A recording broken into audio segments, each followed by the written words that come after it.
السماء جلالا فأزيد أسراب الغيوم جمالا.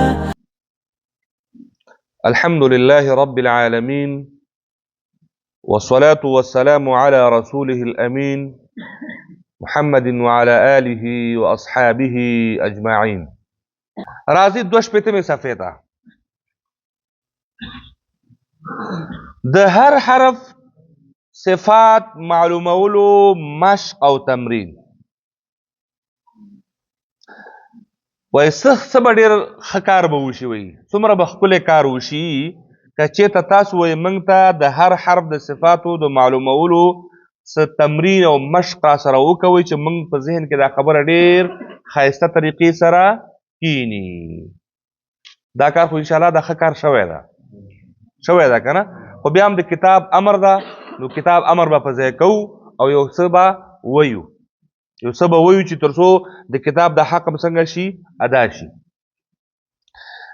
نو کتاب وایي چې دا به ډېر ښه چې یو څو دانې حروف پریکټس کوي، تمرین کوي، مشق کوي، تر څو د شاګردانو په ذهنونو کې دا خبره ښه کینی. دو درې به زه وکړمه مشق، بیا به یو دو درې به ستاسو نه به هم واورو، او که بیا هم د چا ذهن په خلاص نه شو، همدقه یې ورځ ده، بیا دا ورځ نه راځي، دا ورځ بیا نه راځي. ګوره دا ډېر څو ځل راغله، دا یې آخري ځل ده، نو بیا ووایه زه په تخته درته راغواړم، په تخته یې درته تشریح کوم که چا ذهن پرې نه وي خلاص. وامورېده زما دا خبره.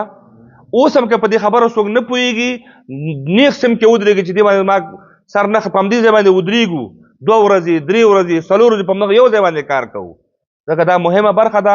دا بیا وروسته بیا دا نه راځي، دا یې آخري ځل ده. کوم حرف راواخلو؟ حرف تاسو وښئ.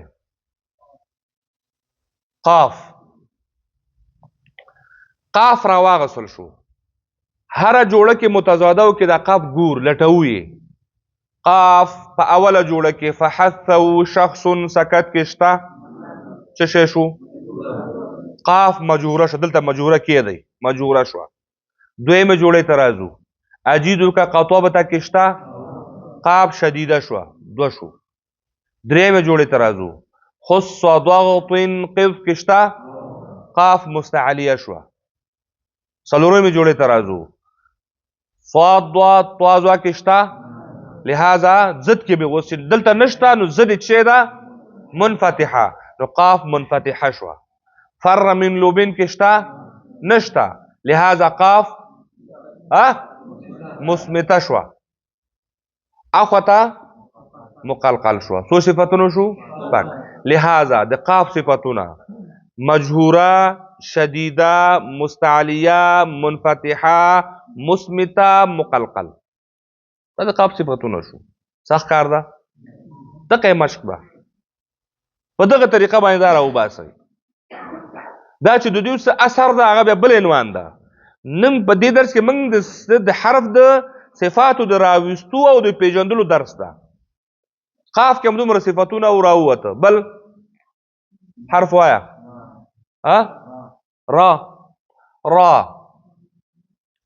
را ګورې دا مخ دا یو دا ځل بیخي د صفاتو نومونه نه اخلم، ځان سره پې سوچ کوم. را مجهوره ده، صحیح ده؟ ولې مجهوره ده؟ نشته. را متوسطه ده، ولې؟ شدت کې نشته، د خود کې هم نشته. را مستفله ده، ولې؟ مستعلیو کې نشته. را منفتحه ده، ولې؟ مطبقه کې نشته. را مزلقه ده، مثبته کې نشته. را منحرفه ده، شته که نه؟ اخو ځن نه لري، شته. او را مکرر ده، ځکه چې تکریر هم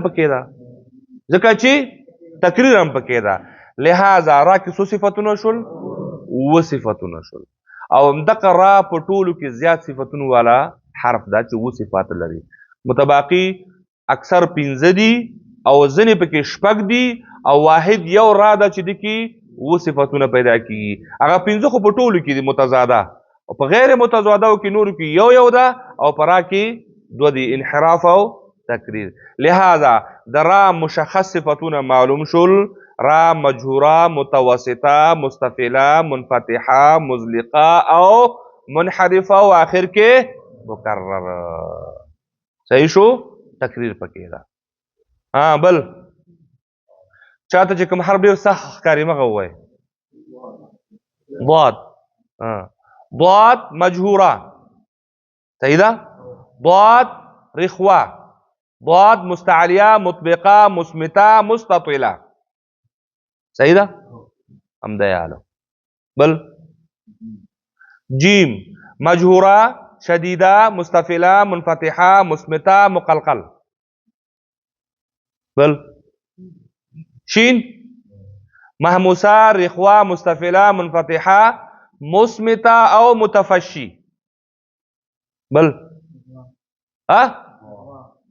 ضا مجهوره رخوه مستعلیه مطبقه مصمته. بس دې دا پنځه. ها محموسه رخوه مستفله منفتحه او مصمته. ایس دې ته ضرورت نشته چې هغه مجهول هغه دی ووایي خو چې په دې کوپړۍ کې مخې پرتې.